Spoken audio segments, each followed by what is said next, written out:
નમસ્કાર દોસ્તો, હું દર્શન રાવલ. તાજેતરમાં આપણા ઉપરાષ્ટ્રપતિ રહેલા જગદીપ ધનખડે પદ ઉપરથી રાજીનામું આપ્યું. અત્યાર સુધીમાં દેશને 14 ઉપરાષ્ટ્રપતિ મળ્યા અને 14માંથી આ સૌથી પહેલા ઉપરાષ્ટ્રપતિ છે જેમણે કાર્યકાળ પૂર્ણ થાય એની પહેલાં રાજીનામું આપી દીધું હોય. દેશમાં સૌથી પહેલાં ઉપરાષ્ટ્રપતિ રહેલા સર્વપલ્લી રાધાકૃષ્ણન અને ત્યાર પછી 14મા ઉપરાષ્ટ્રપતિ જગદીપ ધનખડ. એમના વિશે આપણે હમણાં ડિટેલમાં માહિતી મેળવીએ. પણ એમણે 10 જુલાઈના દિવસે JNU કાર્યક્રમમાં એવું કહેલું કે હું ઓગસ્ટ 2027માં રિટાયર્ડ થઈશ. અને ત્યાર પછી 21 જુલાઈના દિવસે એમણે ચોમાસા સત્રની અંદર જે સૌથી પહેલો દિવસ હતો એ કામગીરી નિભાવી અને ત્યાર પછી સાંજે એમણે કહી દીધું કે મારી તબિયત ખરાબ છે, એના કારણે ડૉક્ટરની સલાહને હું અનુસરું અને હું રાજીનામું આપું છું. એટલે કેટલીક અટકળ દેશની અંદર વહેતી થઈ. જે હોય એ, પણ આપણા માટે મહત્વપૂર્ણ મુદ્દો એ રહેલો છે કે ઉપરાષ્ટ્રપતિ અત્યારે આપણે ભણીએ. દેશના સૌથી પહેલાં ઉપરાષ્ટ્રપતિ સર્વપલ્લી રાધાકૃષ્ણ જે શિક્ષક જીવડું હતા, ફિલોસોફી વિષય ભણાવતા, 6 મહિના માટે લંડનમાં જઈને ભણાવતા, 6 મહિના માટે કોલકાતા યુનિવર્સિટીમાં ભણાવતા. એમની હાઈ ડિમાન્ડ રહેતી. ત્યાર પછી સોવિયત યુનિયનમાં એ વ્યક્તિ રાજદૂત બનીને ગયેલા. જ્યારે સેકન્ડ વર્લ્ડ વોર કમ્પ્લીટ થાય છે, વિશ્વભરની અંદર ઠંડા યુદ્ધનો માહોલ રહે છે, એ સમય દરમિયાન કહેવા માટે જવાહરલાલ નહેરુએ બિન જોડાણવાદની નીતિ અપનાવેલી, પરંતુ આપણો સહેજ ઝુકાવ રહેલો હતો સોવિયત યુનિયન બાજુ. અને આ સોવિયત યુનિયન 1991માં શું બની જાય છે? રશિયા. કેમ કે સોવિયત યુનિયનમાંથી અલગ અલગ 15 સંતાન થાય છે. એ સમય દરમિયાન ભારત અને સોવિયતના રિલેશનને સારા બનાવવાની અંદર એવું કહેવાય છે કે સર્વપલ્લી રાધાકૃષ્ણની મહત્ત્વપૂર્ણ ભૂમિકા રહેલી હતી. આધ્યાત્મ ક્ષેત્રની અંદર જે સર્વોચ્ચ પુરસ્કાર આપવામાં આવે છે, ટેમ્પલ્ટન પુરસ્કાર, એ એમને મળેલો. 1954ની અંદર જ્યારે ભારત સરકારે ભારત રત્નની શરૂઆત કરી તો પહેલા વર્ષે 3 અલગ અલગ મહાનુભાવોને મળેલા, જેમાં એક સર્વપલ્લી રાધાકૃષ્ણ હતા, ચક્રવર્તી રાજગોપાલાચારી હતા અને CV રામન હતા. અને એમનો જે જન્મદિવસ છે 5 સપ્ટેમ્બર, એને આપણે રાષ્ટ્રીય શિક્ષક દિવસ તરીકે ઉજવીએ છીએ. તો આપણે વાત કરી દેશના સૌથી પહેલા ઉપરાષ્ટ્રપતિ વિશેની. હવે આપણે વાત કરીએ તાજેતરમાં જે 14મા ઉપરાષ્ટ્રપતિ જગદીપ ધનખડે રાજીનામું આપ્યું એના વિશે. આ વ્યક્તિ મૂળ રીતે રાજસ્થાનને બિલોંગ કરે છે. ત્યાર પછી એમના કારકિર્દીની વાત કરીએ તો એ વ્યક્તિ ચંદ્રશેખરની સરકાર જ્યારે હતી 1990માં, એ સમય દરમિયાન રાજ્ય કક્ષાના મંત્રી રહેલા. ત્યાર પછી આગામી સમયની અંદર ભારતીય જનતા પાર્ટી વતી ટિકિટ લીધી, લોકસભાની અંદર મેમ્બર બન્યા. ત્યાર પછી એ વ્યક્તિ 2019થી 2022 દરમિયાન પશ્ચિમ બંગાળમાં રાજ્યપાલ રહેલા. પરંતુ આ વ્યક્તિએ એ સમય દરમિયાન જ્યારે રાજ્યપાલ હતા ત્યારે મમતા બેનર્જી સરકારની સાથે ખૂબ એમને ક્લેશ થયું, ખૂબ તકરાર થઈ. અને જ્યારે એ વ્યક્તિ પશ્ચિમ બંગાળમાં રાજ્યપાલ હતા ત્યારે મમતા બેનર્જીએ ટ્વિટર ઉપર બ્લોક કર્યા. સૌથી પહેલી એવી ઘટના રહેલી કે જેમાં એક રાજ્યના મુખ્યમંત્રીએ એ જ રાજ્યના રાજ્યપાલને બ્લોક કર્યા હોય ટ્વિટર ઉપર. તો કઈ હદે એમને એ સમય દરમિયાન તકરાર હશે, વિવાદ હશે, આપણે સમજી શકીએ. અને ત્યાર પછી 2022માં ઉપરાષ્ટ્રપતિની ચૂંટણી વખતે ત્યાંથી લઈ અને એમને ઉપરાષ્ટ્રપતિ બનાવ્યા. ઉપરાષ્ટ્રપતિ તરીકે એમનો જે કાર્યકાળ રહેલો એ સમય દરમિયાન એકદમ એગ્રેશન સાથે, એકદમ આક્રમકતા સાથે રાજ્યસભા ચલાવતા. આપણે સૌ જાણીએ છીએ કે જે વ્યક્તિ દેશમાં ઉપરાષ્ટ્રપતિ બને એ હારોહાર રાજ્યસભાની અંદર હોદ્દાની રૂએ રાજ્યસભાના સભાપતિ કહેવાય. રાજ્યસભાના સભાપતિ બન્યા પછી એમની પાસે એવી અપેક્ષા રાખવામાં આવતી હોય છે કે એકદમ તટસ્થ રહી આખા ગૃહને હેન્ડલ કરશે. જે પ્રકારનું બિહેવ બીજેપીના સાંસદની સાથે કરે એ જ પ્રકારનું બિહેવ કોંગ્રેસના, સપાના, બસપાના, તૃણમૂલ કોંગ્રેસના સાંસદની સાથે કરે. બ્રિટનમાંથી આપણે બેઝિકલી અધ્યક્ષના પદની ભૂમિકાની પ્રેરણા લીધેલી છે કે અધ્યક્ષનું પદ કઈ રીતે કામ કરે. તો બ્રિટનમાં તો એક નિયમ રહેલો છે કે જે વ્યક્તિ સ્પીકર બને, ગૃહની અંદર અધ્યક્ષ બને, એ જ્યાં સુધી સ્પીકરની ભૂમિકામાં હોય ત્યાં સુધી જે તે પાર્ટીમાંથી આવ્યો હોય એ પાર્ટીમાંથી રિઝાઇન આપી દે. ત્યાર પછી પાર્ટીની કોઈ મિટિંગમાં ભાગ ન લે, ત્યાર પછી પાર્ટી વતી કોઈ ચૂંટણી કેમ્પેઇન ન કરે વગેરે. જ્યારે ભારતની અંદર લોકસભાની અંદર સ્પીકર હોય કે રાજ્યસભાની અંદર સભાપતિ, એ કોઈને કોઈ પાર્ટીને બિલોંગ કરતા હોય, પણ જ્યાં સુધી પદ ઉપર હોય ત્યાં સુધી પાર્ટી છોડતા નથી.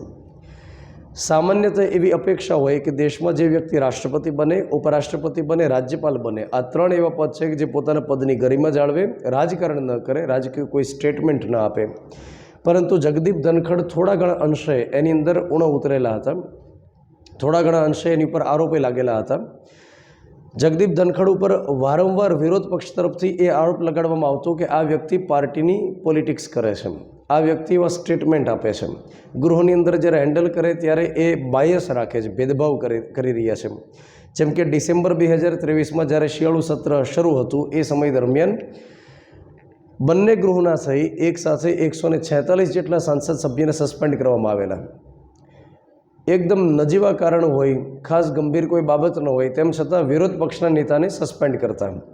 તો શિયાળુ સત્ર 2023ની અંદર એક સાથે બંને ગૃહના થઈ 146 સભ્યોને જ્યારે સસ્પેન્ડ કર્યા તો વિરોધ પક્ષ આખો બહાર હતો, પરિસરની અંદર હતો. અને એમાંથી તૃણમૂલ કોંગ્રેસમાંથી એક સાંસદ સભ્ય એમની મિમિક્રી પણ એ સમય કરેલી, ત્યારે મુદ્દો વધારે ચગેલો હતો. ત્યાર પછી વચ્ચે એકવાર વિરોધ પક્ષના નેતાઓ ભેગા મળી પ્રયાસ પણ કરેલો કે ઉપરાષ્ટ્રપતિને પદ ઉપરથી દૂર કરવામાં આવે. એના માટે થઈ અને સાંસદ સભ્યોએ લેખિતમાં જાણ કરી, પરંતુ એ બાબતને એ ઠરાવને એક્સેપ્ટ કરવામાં નહોતો આવ્યો. અને 2027માં જ્યારે રિટાયર્ડ થવાનું હતું એની જગ્યાએ અત્યારે હાલમાં તાત્કાલિક ધોરણે એમણે રાજીનામું આપી દીધું. તો જગદીપ ધનખડ મૂળ રીતે રાજસ્થાનને બિલોંગ કરે છે. રાજ્ય કક્ષાના મંત્રી રહેલા, ચંદ્રશેખરની સરકારમાં લોકસભા મેમ્બર રહેલા, પશ્ચિમ બંગાળની અંદર રાજ્યપાલ રહેલા. આ એમની કારકિર્દી છે. હવે આપણે આગળ ચર્ચા કરીએ. અત્યાર સુધીની અંદર જે ઉપરાષ્ટ્રપતિઓ આવ્યા એના વિશે વાત કરીએ તો ટોટલ 14 જેટલા ઉપરાષ્ટ્રપતિ આવ્યા. અહીંયા આગળ મેં લિસ્ટ આપેલું છે, તમે આ પીપીટીમાંથી લઈ શકો, સ્ક્રીનશોટ પાડી શકો. અહીંયા આગળ જે 14 ઉપરાષ્ટ્રપતિનું લિસ્ટ આપણે આપ્યું છે એમાંથી દોસ્તો કેટલાક એવા મહાનુભાવ છે કે જે અગાઉ ઉપરાષ્ટ્રપતિ રહેલા હોય અને ત્યાર પછી દેશની અંદર રાષ્ટ્રપતિ બનેલા હોય. તો એવા કેટલાક તો રહેલા છે. જેમ કે તમારે એ રીતે યાદ રાખવાનું કે શરૂઆતની અંદર જે 3 ઉપરાષ્ટ્રપતિ આવ્યા, જેમ કે સર્વપલ્લી રાધાકૃષ્ણ, ડૉક્ટર ઝાકિર હુસેન અને ત્યાર પછી વીવી ગિરી, આ 3 આગળ જતાં શું બને છે? રાષ્ટ્રપતિ. બાકીના 3 એવા રહેલા છે કે જેના નામ ભગવાનના નામ ઉપરથી રહેલા છે. જેમ કે એક રહેલા છે આર વેંકટરામન, શંકર દયાળ શર્મા, અને એક રહેલા છે કે આર નારાયણન. તો ટોટલ 6 એવા મહાનુભાવ રહેલા છે કે જે ઉપરાષ્ટ્રપતિ બન્યા હોય અને ત્યાર પછી રાષ્ટ્રપતિ રહેલા હોય. ભારતમાં એવી કોઈ બાબત રહેલી નથી કે જે વ્યક્તિ ઉપરાષ્ટ્રપતિ બને ત્યાર પછી રાષ્ટ્રપતિ બને જ, પણ અમુક સમયે એ પરંપરા જળવાયેલી રહેલી છે. ત્યાર પછી આપણે આગળ વાત કરીએ. ઉપરાષ્ટ્રપતિ બનવા માટે ભારતીય બંધારણની અંદર લાયકાત એમ કહે છે કે ભારતના નાગરિક હોય, 35 વર્ષની ઉંમર હોય અને રાજ્યસભાની અંદર મેમ્બર બની શકે એ પ્રકારની લાયકાત ધરાવતા વ્યક્તિ હોય તો ઉપરાષ્ટ્રપતિ બની શકે. ભારતની અંદર જેની એજ 35 વર્ષની હોય એ વ્યક્તિ બની શકે, પરંતુ અપર લિમિટ કોઈ ફિક્સ થયેલી નથી કે આ ઉંમર સુધી વ્યક્તિ બની શકે, એવી કોઈ અપર લિમિટ રહેલી નથી. 90 વર્ષ, 95 વર્ષ, 100 વર્ષ યથાશક્તિ જ્યાં સુધી જેવે ત્યાં સુધી ફોર્મ ભરી શકે. ત્યાર પછી અન્ય આપણે ચર્ચા કરીએ તો ભારતમાં એક વ્યક્તિ ગમે તેટલી વાર ઉપરાષ્ટ્રપતિ બની શકે, પરંતુ સર્વપલ્લી રાધાકૃષ્ણ જેમણે 2 ટર્મ માટે ખેંચેલું અને ત્યાર પછી એક હામિદ અંસારી કરીને ઉપરાષ્ટ્રપતિ બન્યા, એમણે 2 ટર્મ માટે ખેંચેલું. તો 2 એવા ઉપરાષ્ટ્રપતિ છે કે જેમણે 2 ટર્મ માટે ખેંચ્યું હોય. હવે આપણે બંધારણીય જોગવાઈની ચર્ચા કરીએ તો ભારતીય બંધારણમાં એક અનુચ્છેદ રહેલો છે 63 નંબર, જેમાં ઉપરાષ્ટ્રપતિનું પદ આપવામાં આવેલું છે. જેમ 52 નંબરમાં રાષ્ટ્રપતિનું પદ હોય એમ 63 નંબરની અંદર ઉપરાષ્ટ્રપતિનું પદ રહેલું છે. ત્યાર પછી 64 નંબરની અંદર સ્પષ્ટતા કરવામાં આવી છે કે જે વ્યક્તિ ઉપરાષ્ટ્રપતિ હોય એ હોદ્દાની રૂએ શું કહેવાય? રાજ્યસભાના સભાપતિ. નિયમ એ કહે છે કે જો રાષ્ટ્રપતિ કામ ન કરી શકે, જેમ કે રાષ્ટ્રપતિનું નિધન થાય, રાષ્ટ્રપતિ રાજીનામું આપે અથવા રાષ્ટ્રપતિ કામ કરવામાં અસમર્થ હોય, તો એ સમય દરમિયાન ઉપરાષ્ટ્રપતિની કામગીરી શરૂ થાય. પણ માની લો કે જ્યાં સુધી રાષ્ટ્રપતિ એકદમ અલમસ્ત થઈને કામ કરતા હોય, જ્યાં સુધી એને કશું જ થતું નથી, ત્યાં સુધી ઉપરાષ્ટ્રપતિને કોઈક તો કામગીરી સોંપીએ, નહીંતર એને બેરોજગાર જેવી ફિલિંગ આવે. તો એના માટે થઈ એને એક પરમેનન્ટ કામગીરી સોંપે છે કે જ્યાં સુધી રાષ્ટ્રપતિ પોતાનું કામ કરતા હોય ત્યાં સુધી ઉપરાષ્ટ્રપતિએ રાજ્યસભાના સભાપતિ તરીકે કામ કરવાનું. તો રાજ્યસભાને આ ગિફ્ટ મળે છે. રાજ્યસભામાંથી કોઈ ચૂંટાયેલી વ્યક્તિ ઉપરાષ્ટ્રપતિ નથી બનતા, પહેલી વસ્તુ. પણ રાજ્યસભાને ઉપરથી મળે છે કે વ્યક્તિ ઉપરાષ્ટ્રપતિ જે બને એ હોદ્દાની રૂએ રાજ્યસભાના સભાપતિ બને. તો 63 નંબરમાં ઉપરાષ્ટ્રપતિનું પદ, 64 નંબરમાં શું લખેલું છે કે ઉપરાષ્ટ્રપતિ રાજ્યસભાના સભાપતિ રહેશે. 65 નંબરમાં આ સ્પષ્ટતા કરવામાં આવી છે કે જ્યારે રાષ્ટ્રપતિ પ્રેસિડેન્ટ કામ ન કરે એ સમય દરમિયાન જે ઉપરાષ્ટ્રપતિ હોય એ વધુને વધુ 6 મહિના માટે કાર્યકારી રાષ્ટ્રપતિ બનશે. કાર્યકારી રાષ્ટ્રપતિ તરીકે 6 મહિના માટે જ કામ કરશે. રાષ્ટ્રપતિનું જો પદ ખાલી થાય તો વધુને વધુ 6 મહિનામાં નવા રાષ્ટ્રપતિની ચૂંટણી કરાવી દેવી ફરજિયાત છે. સાથે એક વિગત તમે એ યાદ રાખો કે જ્યારે ઉપરાષ્ટ્રપતિનું પદ ખાલી થાય, મતલબ કે ઉપરાષ્ટ્રપતિ રાજીનામું આપે, જે અત્યારે હાલમાં જોવા મળ્યું, અથવા ઉપરાષ્ટ્રપતિ માનો કે નિધન પામે અથવા XYZ કોઈ પણ કારણ હોય એનું પદ ખાલી પડે તો ભારતીય બંધારણ એ બાબતે મૌન રહેલું છે કે નવા ઉપરાષ્ટ્રપતિની ચૂંટણી કેટલા સમયમાં કરવાની, એ ફિક્સ સમય રહેલો નથી. અમેરિકાની અંદર આ સિસ્ટમ રહેલી છે. આપણે બેઝિકલી આ વસ્તુ શીખ્યા ક્યાંથી? આ વસ્તુ આપણે શીખ્યા અમેરિકામાં એ નિયમ રહેલો છે કે ત્યાં રાષ્ટ્રપતિ માનો કે કોઈ કારણ સાથે કામ ન કરી શકે, જેમ કે અત્યારે હાલમાં ડોનાલ્ડ ટ્રમ્પ રહેલો છે. ત્યાર પછી ત્યાં આગળ ઉપરાષ્ટ્રપતિ છે JD વાન્સ. માની લો કે એવી કોઈ ઘટના બને છે કે ટ્રમ્પ કામ ન કરી શકે કાં તો એનું નિધન થાય. આમ તો જીવે 700 વર્ષ આપણને ક્યાં વાંધો છે અને આખા દેશ દુનિયાને હેરાન કરે, પણ માનો કે એને કશું થાય છે, નિધન થાય અથવા રાજીનામું આપે કે કોઈ પણ કારણ સાથે મહાભિયોગ દ્વારા દૂર કરે, તો એ સમય દરમિયાન JD વાન્સ જે રહેલા હોય ને એ જ ત્યાં આગળ શું બની જાય? રાષ્ટ્રપતિ બની જાય. અને આનો જે કાર્યકાળ બાકી હોય ત્યાં સુધી એ વ્યક્તિ પોતે રાષ્ટ્રપતિ કહેવાય જાય. આ અમેરિકામાં સિસ્ટમ છે કે રાષ્ટ્રપતિનો જે કાર્યકાળ બાકી હોય ત્યાં સુધી ઉપરાષ્ટ્રપતિ પોતે ત્યાં આગળ રાષ્ટ્રપતિ બની જાય. જ્યારે ભારતની અંદર શું નિયમ રહેલો છે કે રાષ્ટ્રપતિ કામ ન કરી શકે એ સમય ઉપરાષ્ટ્રપતિ મહત્તમ 6 મહિના માટે જ કામ કરી શકે. ત્યાર પછી 6 મહિનામાં ગમે એમ કરીને નવા રાષ્ટ્રપતિની ચૂંટણી કરાવી દેવાની. તો એક આપણે અનુચ્છેદની વાત કરી 63 નંબર, જેમાં ઉપરાષ્ટ્રપતિનું પદ છે. એક 64 નંબર, જેમાં શું લખેલું છે કે જે વ્યક્તિ ઉપરાષ્ટ્રપતિ બને એ હોદ્દાની રૂએ રાજ્યસભાના સભાપતિ કહેવાય. 65 નંબર, જેમાં શું લખેલું છે કે રાષ્ટ્રપતિ કામ ન કરી શકે એ સમય 6 મહિના માટે કાર્યકારી રાષ્ટ્રપતિ કહેવાશે ઉપરાષ્ટ્રપતિ. અને એ સમય દરમિયાન જે રાષ્ટ્રપતિનું કામ કરે ત્યારે એને રાષ્ટ્રપતિની જે સત્તા મળે, ફરજ મળે, વિશેષ અધિકાર મળે, જે પગાર ભથ્થા હોય એ બધું જ એમને રાષ્ટ્રપતિને જે મળતું હોય એ મળવાપાત્ર થાય. સાથે યાદ રાખો કે એવી કન્ડિશન જો આવે કે રાષ્ટ્રપતિ ઉપરાષ્ટ્રપતિ બંને માનો કે કામ ન કરી શકે, એ સમયે સુપ્રીમ કોર્ટના મુખ્ય જજ રાષ્ટ્રપતિનું કામ સંભાળશે. જેમ કે તમને ખ્યાલ હશે કે વર્ષ 1969માં એકવાર એવી ઘટના બનેલી કે રાષ્ટ્રપતિ હતા ડૉક્ટર ઝાકિર હુસેન, એનું નિધન થયું. ત્યાર પછી એ સમયે ઉપરાષ્ટ્રપતિ હતા VV ગિરી, એમણે રાજીનામું આપ્યું. એ સમયે રાષ્ટ્રપતિ ઉપરાષ્ટ્રપતિ બંનેના પદ ખાલી પડ્યા. તો સુપ્રીમ કોર્ટના જજ હતા મોહમ્મદ હિદાયતુલ્લાહ, એમણે 36 દિવસ માટે રાષ્ટ્રપતિનું કામ સંભાળેલું. જોકે મોહમ્મદ હિદાયતુલ્લાહે 2 વખત કાર્યકારી રાષ્ટ્રપતિનું કામ સંભાળેલું, એકવાર 36 દિવસ માટે, એકવાર 26 દિવસ માટે, એ રીતે. તો એકમાત્ર સુપ્રીમ કોર્ટના જજ રહેલા છે મોહમ્મદ હિદાયતુલ્લાહ કે જેમણે 2 વખત કાર્યકારી રાષ્ટ્રપતિનું કામ સંભાળ્યું હોય. તો આ 3 અનુચ્છેદની આપણે વાત કરી.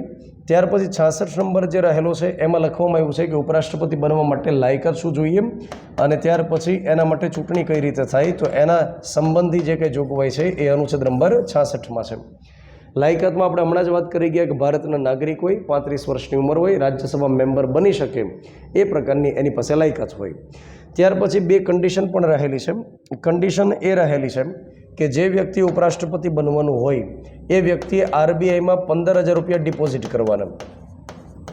આ 15,000 રૂપિયા ડિપોઝિટ એટલા માટે કરવાના કે જે વ્યક્તિ ખરેખર સિરિયસ હોય, જેને વિશ્વાસ હોય, એના ઘરના સભ્યોને વિશ્વાસ હોય કે બની શકે એમ છે, એ જ ફોર્મ ભરે. કાલ સવારે કોઈ પણ વ્યક્તિ ફોર્મ ભરી આવે એવી રીતે નહીં. અને જો માનો કે એને 6ઠ્ઠા ભાગથી ઓછા મત મળે તો એની ડિપોઝિટ જપ્ત થઈ જશે. આ નિયમ છે.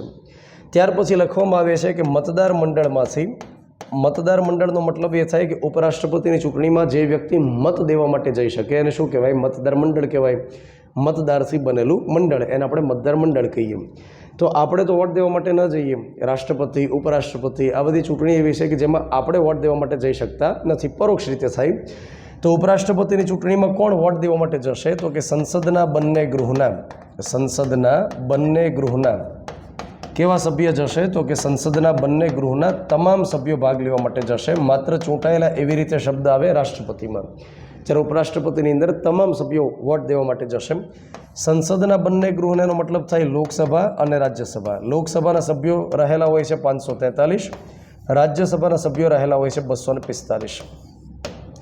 આ 245 સભ્યની અંદર 12 જણા નિમાયેલા હોય કલા, સાહિત્ય, વિજ્ઞાન, સમાજ સેવામાંથી. પરંતુ અહીંયા આગળ નિમાયેલા, ચૂંટાયેલા બંને સભ્યો ભાગ લેવા માટે જાય તો શબ્દ વાપરવામાં આવે તમામ સભ્યો ભાગ લેશે. ત્યાર પછી ગુપ્ત મતદાનથી વોટિંગ થાય, બેલેટ પત્રનો ઉપયોગ થાય અને ક્રમિક મતદાન પદ્ધતિ રહેલી હોય. ક્રમિક મતદાનનો મતલબ એ થાય કે બેલેટ પત્રની અંદર નામ લખ્યા હોય કે A, B, C આ 3 ઉમેદવાર રહેલા છે, એમાંથી તમે કોને વોટ આપશો. તો આપણે જે ચૂંટણીમાં વોટ દેવા માટે જઈએ ને, પ્રત્યક્ષ ઇલેક્શન જે જગ્યાએ થાય ત્યાં આગળ આપણે જેટલા ઉમેદવાર હોય એમાંથી કોઈ એકને જ મત આપવાનો હોય. આપણે એક સાથે બધાને વોટ ના આપી શકીએ. પણ રાષ્ટ્રપતિ ઉપરાષ્ટ્રપતિ એમાં ક્રમિક મતદાન પદ્ધતિ હોય. એનો મતલબ થાય ક્રમ ડિસાઇડ કરવાનો હોય કે પહેલાં મારી ઈચ્છા છે કે બબલી બને તો ત્યાં આગળ એકડો કરવાનો હોય. ત્યાર પછી માનો કે આ ન બને તો પછી ચંદુ ચોટલી બને તો ત્યાં આગળ બગડો કરવાનો હોય, અને એ માનો કે ન બને તો આ નાયા વગરનો હોય જ. આ રીતે ક્રમ આપવાના કે પહેલાં મારી ઈચ્છા છે કે આ બને એ ન બને તો આ બને એ ન બને તો આ બને, તો ક્રમ ડિસાઇડ કરવાના. તો રાષ્ટ્રપતિ ઉપરાષ્ટ્રપતિની ચૂંટણીમાં બેલેટ પત્ર આપે, એમાં ક્રમ ડિસાઇડ કરવાના કે પહેલાં આ પછી આ પછી આ, એવી રીતે વોટ આપવાના. અને જે ઉમેદવારને 50%થી વધુ મત મળે એ વ્યક્તિ વિજેતા બને, અને વિજેતા બન્યા પછી એને શપથ કોણ લેવડાવે? શપથ લેવડાવે રાષ્ટ્રપતિ. તો અનુચ્છેદ નંબર 69માં લખવામાં આવ્યું છે કે ઉપરાષ્ટ્રપતિને રાષ્ટ્રપતિ શપથ લેવડાવે. હવે તમે યાદ રાખો કે રાષ્ટ્રપતિ હોય એને શપથ લેવડાવે સુપ્રીમ કોર્ટના મુખ્ય જજ, અને ઉપરાષ્ટ્રપતિને શપથ લેવડાવે રાષ્ટ્રપતિ. ત્યાર પછી અનુચ્છેદ નંબર 67માં લખવામાં આવે છે ઉપરાષ્ટ્રપતિ ક્યાં સુધી કામ કરશે. એનો જે કાર્યકાળ છે એ 5 વર્ષ માટે રહેશે. ત્યાર પછી રાજી ખુશીથી નામું દઈ દેવું હોય તો કોને આપશે? તો રાજીનામું આપવાનું હોય છે રાષ્ટ્રપતિને. અને એ જ રીતે દૂર કરવાની પ્રક્રિયા અનુચ્છેદ નંબર 67માં જ આપવામાં આવેલી છે. દૂર કરવાની પ્રક્રિયા એમ કહે છે કે માત્ર 2-4 વ્યક્તિ ડિસાઇડ કરે એવી રીતે નહીં. નરેન્દ્ર મોદી, અમિત શાહ માનો કે ઇકો બોલાવે અને ત્યાર પછી જગદીપ ધનખડને મૂકી આવે ઘરે, એવી સહેલી પ્રક્રિયા નથી. જો આમને દૂર કરવાના થાય તો એકદમ કડક પ્રક્રિયા રહેલી છે. સંસદના બંને ગૃહમાંથી એ ઠરાવને પસાર કરવો જરૂરી હોય છે. તો સંસદના બંને ગૃહમાં એક લોકસભા, એક રાજ્યસભા. પરંતુ તમારામાંથી ઘણા વિદ્યાર્થીઓને ખ્યાલ હશે કે ઉપરાષ્ટ્રપતિને દૂર કરવા માટે થઈ જે ઠરાવ લાવવાનો હોય, જે પ્રક્રિયાની શુભ શરૂઆત કરવાની હોય, એ માત્ર ને માત્ર કયા ગૃહમાં થાય? રાજ્યસભામાં. રાજ્યસભાની અંદર ઠરાવ લાવી પ્રક્રિયાની શરૂઆત કરી શકાય. લોકસભાની અંદર ઉપરાષ્ટ્રપતિને દૂર કરતો ઠરાવ ક્યારેય ન લાવી શકાય, શરૂઆત ન કરી શકાય. કેમ કે ઉપરાષ્ટ્રપતિ કયા ગૃહમાં બેસતા હોય? રાજ્યસભામાં. રાજ્યસભામાં એને સભાપતિ કહેવાય. રાજ્યસભામાં જ કામ કરતા હોય. તો કદાચ કોઈ ગૃહના સભ્યોનો વાંધો હોય તો કયા ગૃહને હોય? રાજ્યસભાને. તો લોકસભામાં ક્યારેય શરૂઆત ન થાય, રાજ્યસભામાં થાય. ઠરાવ લાવવા માટે ઓછામાં ઓછા 50 સભ્યોની સહમતિ જરૂરી છે. 50 સભ્યો સાઇન કરે તો વાતમાં વજન પડે એવું કહેવાય, વાતમાં દમ પડે એમ કહેવાય. માત્ર એકલ દોકલ વ્યક્તિ જાય તો પ્રક્રિયા શરૂ ન થાય. 50 સભ્યોની સહમતિ હોય. ત્યાર પછી 14 દિવસની નોટિસ આપવામાં આવે. આ 14 દિવસની નોટિસ દરમિયાન ઉપરાષ્ટ્રપતિ ઉપર જે આરોપ હોય કે તમને શા માટે દૂર કરીએ છીએ, તો એ જે આરોપ લાગ્યા હોય એની ઉપર ચર્ચાઓ થાય. ઉપરાષ્ટ્રપતિ જે રહેલા હોય એને મોકો આપવામાં આવે કે તમારી ઉપર જે આરોપ લાગ્યા તમે બચાવ માટે કંઈક બોલી શકો, કે તમને શા માટે દૂર ન કરવા જોઈએ. તો 14 દિવસ દરમિયાન ઉપરાષ્ટ્રપતિ ગૃહમાં ભાગ લઈ શકે, પણ ઉપરાષ્ટ્રપતિ તરીકે નહીં. એ સમય દરમિયાન સભાપતિ તરીકે ગૃહને હેન્ડલ નહીં કરે, પોતાનો પાવરનો ઉપયોગ નહીં કરે. એ સમય રાજ્યસભાની અંદર જે ઉપસભાપતિ હોય એ સભાપતિનું કામ સંભાળશે. ત્યાર પછી આ 14 દિવસ દરમિયાન ક્યારેય પણ રાજ્યસભાની અંદર એ વોટ ન આપી શકે, કેમ કે રાજ્યસભાના મેમ્બર રહેલા હોતા નથી. અને 14 દિવસના અંતે અસરકારક બહુમતી દ્વારા એને દૂર કરવામાં આવે. આ અસરકારક બહુમતીથી ઠરાવ પસાર થાય તો એ ઠરાવ મોકલી દેવામાં આવે લોકસભાને. અહીંયા યાદ રાખો કે અસરકારક બહુમતી શબ્દ જે આવે છે એનો મતલબ શું થાય? તો અસરકારક બહુમતી એટલે કે ગૃહની અંદર જે કુલ સંખ્યા હોય, આ કુલ સંખ્યામાંથી એવી બેઠક બાદ કરી દેવાની જે ખાલી પડેલી હોય. તો ખાલી પડેલી જગ્યા જે હોય એ બાદ કરી દો. દાખલા તરીકે રાજ્યસભાની અંદર 245 સભ્યો હોય, એમાંથી માની લો કે 15 સભ્ય એવા રહેલા છે કે જેના પદ ખાલી પડ્યા, કાં તો એ ગુજરી ગયા છે, કાં તો એ વ્યક્તિ રાજીનામા આપ્યા છે, કાં તો એને દૂર કર્યા છે. કોઈક કારણ સાથે આ 245માંથી 15 સીટ ખાલી છે. તો હવે જે બેઠક વધી 230, આને શું કહેવાય? ગૃહની અસરકારક સંખ્યા કહેવાય, કે ગૃહમાં અસર કરી શકે એવા કેટલા વધ્યા? 230 વધ્યા. તો અહીંયા આગળ તમે સમજો કે જ્યારે અસરકારક બહુમતીની વાત આવે ત્યારે ગૃહમાં જે ખાલી પડેલી બેઠક હોય એને બાદ કર્યા પછી આની બહુમતી જે લેવામાં આવે ને, 230ની બહુમતી તમે લ્યો તો કેટલી થાય? 115 વત્તા 1. 115 વત્તા 1નો મતલબ થાય 116. તો આ બહુમતી મળે તો ઠરાવ પસાર થઈ ગયો કહેવાય. લોકસભાને આપવામાં આવે. લોકસભાની અંદર ખાસ માથાકૂટ હોતી નથી, કેમ કે હવે આ જે ગૃહ રહેલું છે એને ખાસ નિસ્બત નથી ઉપરાષ્ટ્રપતિ કામ કરે ન કરે. તો ત્યાં આગળ સાદી બહુમતી લઈ લેવામાં આવે અને સાદી બહુમતીથી પસાર થાય. બંધારણમાં શબ્દ વાપર્યા છે કે લોકસભાની સંમતિ મળે, એવા શબ્દ વાપર્યા. સંમતિનો મતલબ થાય સાદી બહુમતી. અને ત્યાર પછી રાષ્ટ્રપતિને મોકલવામાં આવે અને રાષ્ટ્રપતિ મંજૂરી આપે તો ઉપરાષ્ટ્રપતિને દૂર કરવામાં આવે. અત્યાર સુધીમાં એક પણ ઉપરાષ્ટ્રપતિને દૂર કર્યા નથી. હા, એકમાત્ર કે જેને રાજીનામું આપ્યું હોય એ છે જગદીપ ધનખડ. હવે નવો ઉપરાષ્ટ્રપતિ કોણ બને એની રાહ જોઈ. સમયગાળો ફિક્સ રહેલો નથી, પણ બને એટલી ત્વરાએ નવા ઉપરાષ્ટ્રપતિ દેશને મળશે. તો આપણે દોસ્તો વાત કરી ઉપરાષ્ટ્રપતિ જગદીપ ધનખડ વિશે અને બાકી બંધારણીય જે જોગવાઈ રહેલી છે એના વિશે. હવે જે સરકારી પરીક્ષાની તૈયારી કરેલા મિત્રો રહેલા છે એમના માટે એક માહિતી છે, અને માહિતી એ છે કે વર્લ્ડ ઇનબોક્સ એકેડમી ભાવનગર ખાતે આગામી સમયની અંદર 2 નવી બેચ શરૂ થાય છે. એક બેચ રહેલી છે જનરલ બેચ અને બીજી બેચ રહેલી છે કોન્સ્ટેબલ માટેની. કોન્સ્ટેબલ બેચ 2026ની ભરતીને ટાર્ગેટ કરવાની છે અને એના માટે 14,000+ જેટલી ભરતી આવનારી છે, જેના માટે બેચ આપણે શરૂ કરીએ છીએ 4 ઓગસ્ટ 2025ના દિવસથી, જેનો સમય રહેલો છે બપોરે 2 થી 4. ત્યાર પછી આગામી સમયની અંદર સીસીની પરીક્ષા આવે છે 5,000 જેટલી. 2026માં તલાટી જૂનિયર ક્લાર્કની પરીક્ષા આવે છે. બાકી જે પંચાયત અને ગૌણ સેવા પસંદગી મંડળે કેલેન્ડર આપ્યું એમાં ઘણી ભરતીઓ આવનારી છે. તો એના માટે જનરલ બેચ આપણે શરૂ કરીએ છીએ. આ જનરલ બેચ શરૂ ક્યારથી થાય છે? 7 ઓગસ્ટ 2025ના દિવસથી, જેનો સમય સવારે 8 થી 10નો રહેલો છે. જે વિદ્યાર્થીઓને વધારે માહિતી જોઈતી હોય એમણે શું કરવાનું કે એકેડમીનો જે નંબર રહેલો છે એના પર કોલ કરી વધુ માહિતી મેળવી શકશો. ડેમો લેક્ચર અવેલેબલ રહેલા છે. તો મળીએ આ પ્રકારના વધુ વિડીયો સાથે. ત્યાં સુધી જય હિન્દ, જય ભારત. Thank you.